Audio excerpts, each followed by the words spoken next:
Hey girl, this is the Female Passion Project podcast, a podcast that's centered around being 100% authentic with you about this crazy thing we call life.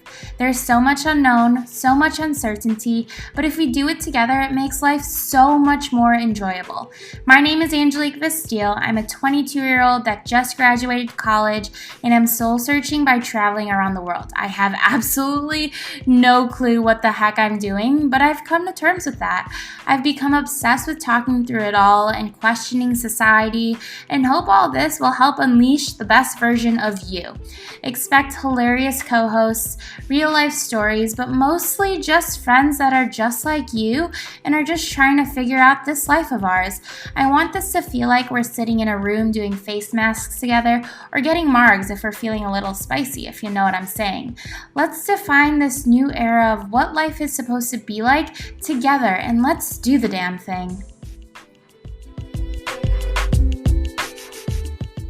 I wanted to talk about identity crisis because I almost all the time have an identity crisis, like throughout my entire life, I think.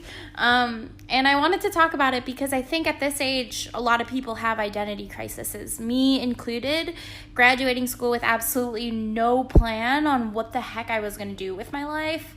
Like identity crisis right there. But yeah, I wanted to talk about it because I think a lot of times this identity, we think we need to know who we are. But I think at every single point in our lives, we are figuring out more and more on who we are. And we are trying all these different things to figure out whether or not it serves us in the best way possible. But identity crises are normal. And it's okay if you're going through an identity crisis, because I go through one probably every day. Maybe not every day, maybe like at least once a week, where I'm like, who am I? Like, why am I doing this if it doesn't make me happy? And I'll explain a little further because obviously that's what this is here for. I'm here to share how I'm slowly figuring out life and going through life and doing all these different things. But identity crisis, right? It defines itself like you're going through a crisis on who you are. And especially at my age, just graduating school, there is so much freaking unknown in my life all the time.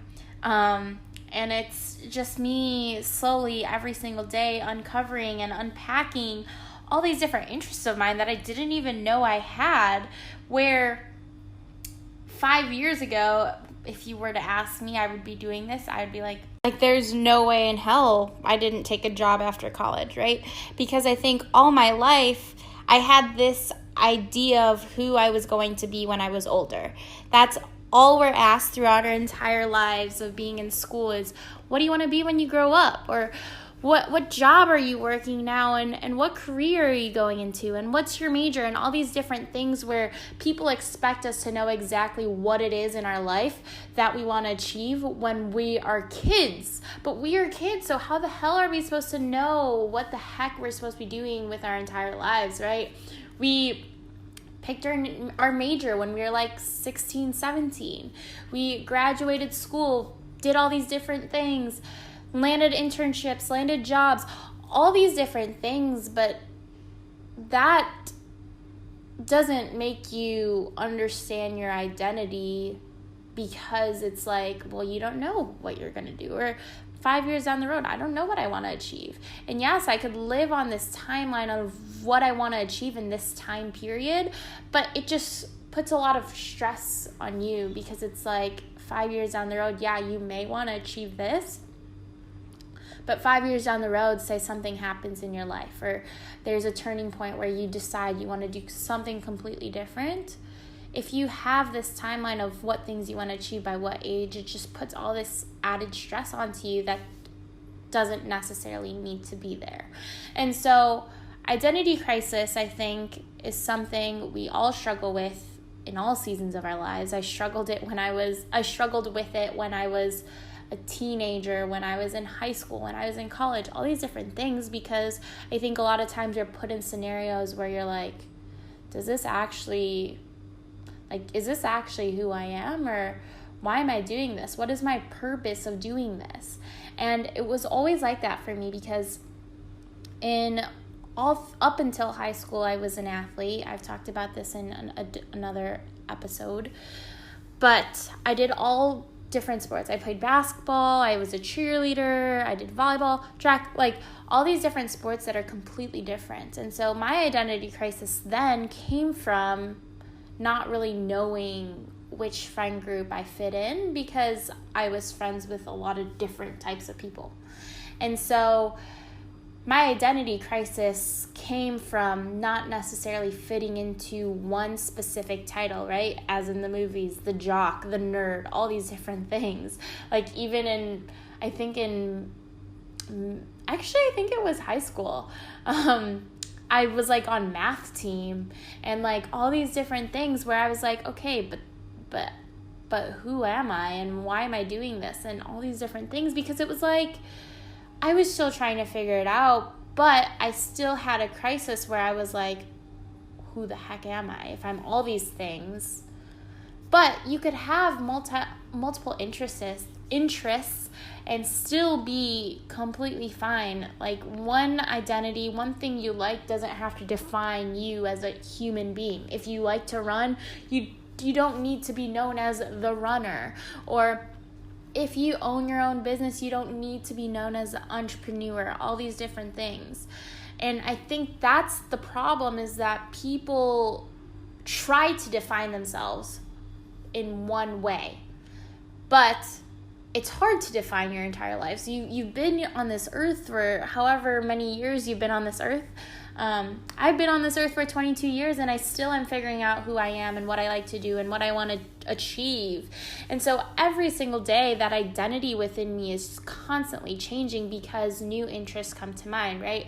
Yoga came into my life in high school. Before that, yoga had nothing to do with my life. Where now I think I practice yoga because it genuinely makes me feel good, and focusing on the breath is so important for me. So yeah, yoga is definitely a part of my life, but I wouldn't consider myself like to be the yogi or the yogi practitioner or whatever, because it's not defining. It doesn't define me. And I don't think there's anything, any one word, any one phrase that defines who I am, because there's so many interests in my life. There's so much interest in my life and so many things that I'm interested in, that it's hard to define your life. And I think that's where identity crises come from, is it's this fear of not knowing who you are, but also trying to define yourself, where you shouldn't define yourself, because it just closes doors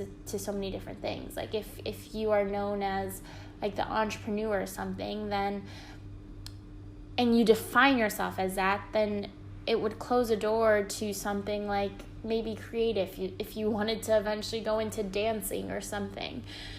It closes those doors because you've already defined yourself as this one thing. But if you open the doors to understanding that you're more than just one thing, one definition, one identity, open those doors up to all these different possibilities, so many more interests can start coming up, so many things you're interested in, you start learning about help mold who you are. And that's not one definition of what this life is supposed to look like. It's not one definition of what your career plan is supposed to look like, what you graduated school from, what your interests are. There is not one definition that can define who you are, what your identity is, besides the fact that you are able to understand your identity through your own eyes. And so when people talk about identity crisis, it's usually through the eyes of what people think of them, or what they think people think about them. So for me, for example, I think a lot of times people question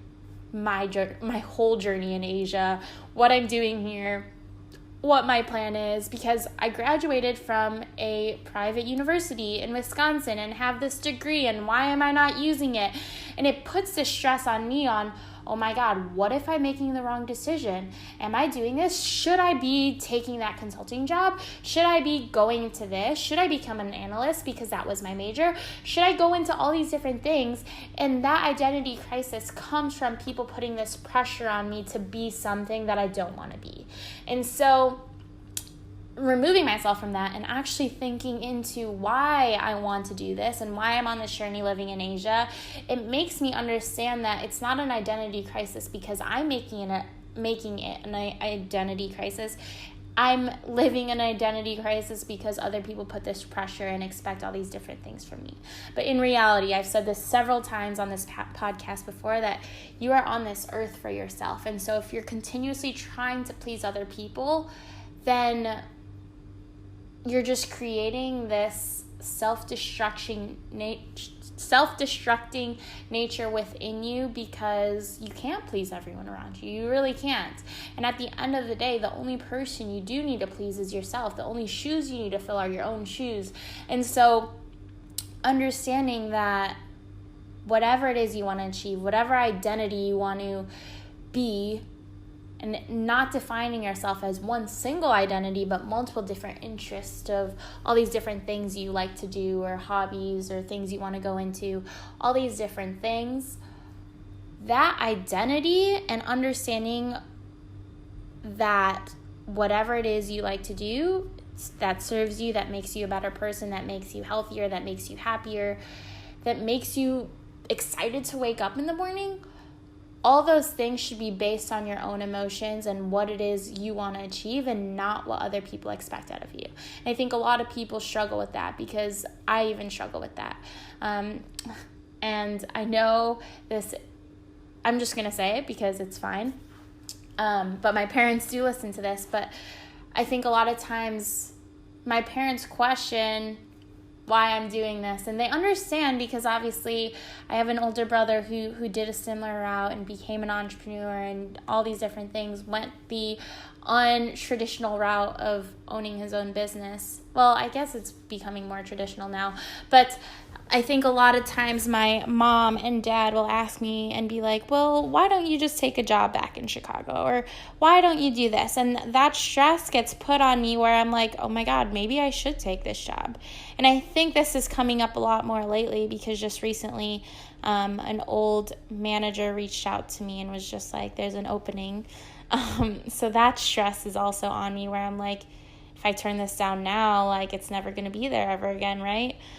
But deep inside me, I know that if I were to take that job back in Chicago, it wouldn't be fulfilling. It wouldn't serve what my identity is or what I want my identity to be. I don't want to be someone who sold my soul to corporate America. And that sounds like so intense, but it's true. Like, I don't. I want to travel. I want to do all these different things, and working a 9-to-5 job for me just isn't that way of doing that. And so understanding that my identity is coming from my own heart, my own wants, my own dreams, my own aspirations, it makes me want to do these things in my life even more, because I'm not doing it for anyone else. Where if I think about taking this job, it's like there's a resistance in me, but there's a resistance in me because I don't want to do it. But then there's also a part of me that's like, well, the people I love are asking me these questions because they care about me and want the best for me, so I should look into this as an option. And it's tough because obviously there's pros and cons to both.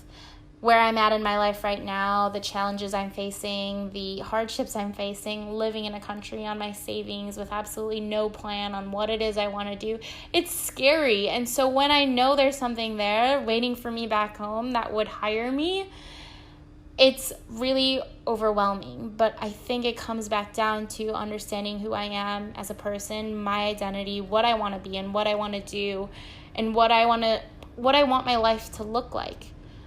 Because I think a lot of people think they can live their dream life one day if they work this shitty job for their whole life. But I don't want that. I don't want my life to look like that. I want my everyday life, everyday work day, my everyday life to look like my dream life. Because as I've said in so many different episodes on this, you don't know the day, your last day on this earth. So you might as well do whatever it takes to live your dream life now, because you don't know when that day is, right? And so if you always wait for this one day to eventually live this thing, you go through so many different identity crises, because it's like you're sacrificing who you are and what you want to do for what? For the prestige of having some elite name as a 24-year-old, 26-year-old, 30-year-old, whatever. You're sacrificing your own mental, emotional, physical state for pleasing other people. I mean, I don't know. Like, I've never been there, so it's hard for me to say. But I think when it comes to your own mental, emotional, physical state, you have to take care of it. So if you're living in a place right now, in the place you're in your life, where you aren't happy with what it is you are doing, understanding that isn't what your life is going to look like, and understanding, okay, well, this is my life today.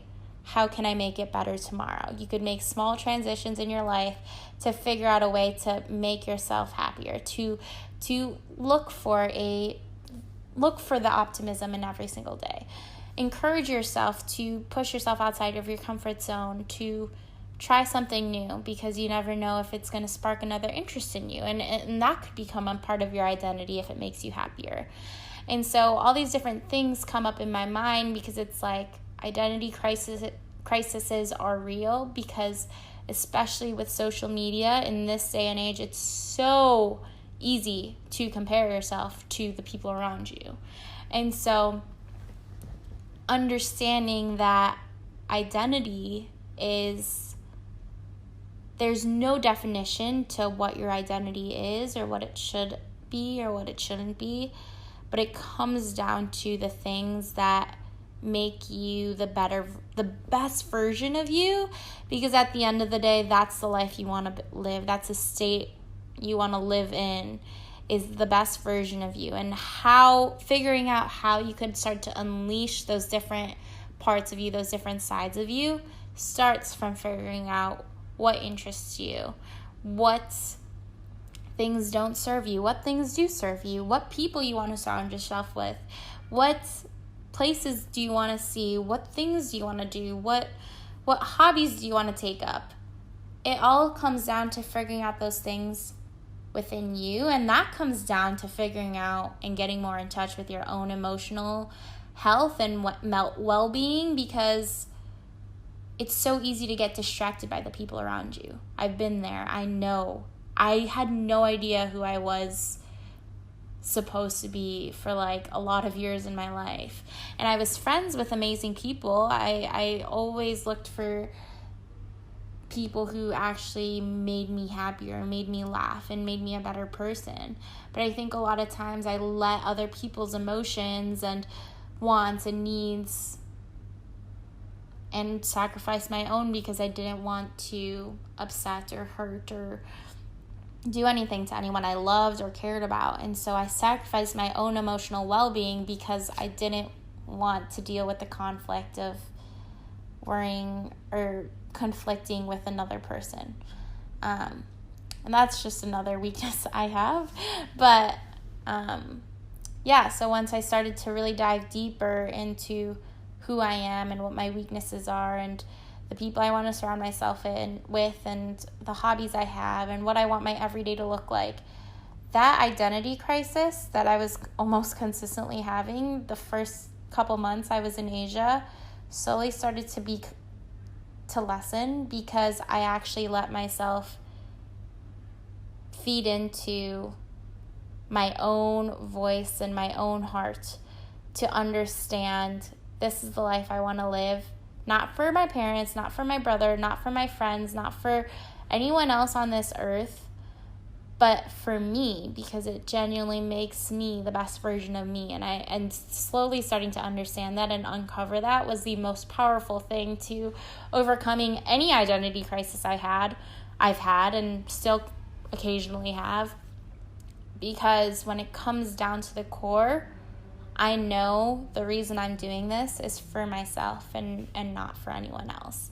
And when you look at your life to figure out what it is you want and not what anyone else around you wants for you, that's when you start to understand your identity at a completely different level and start to attract all these different things into your life and start living your dream life today, not tomorrow, but today. Because once you start to understand yourself and your own identity, it's like everything starts happening, everything starts aligning, all these opportunities start coming up, because it's like, now that you're more clear in what it is you like and what it is you want to do and what it is you want to achieve and what you're interested in, then you get to choose, and these things start manifesting and all these things start coming into your life because you know more about yourself. You fall in love with yourself. You figure out what it is you need to become the best version of you, and then you flourish.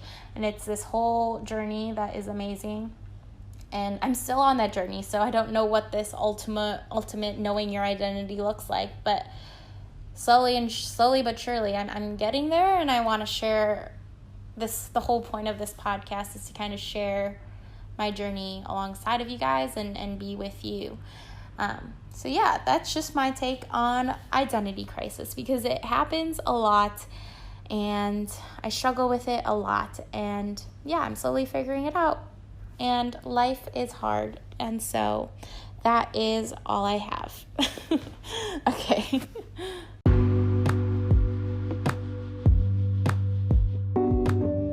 I hope you loved this episode just as much as I loved sharing it. And if you loved this episode, I'd so appreciate it if you shared it with your girlfriends, or even better, on your Instagram story, and tag me so I can personally thank you for helping me share my message.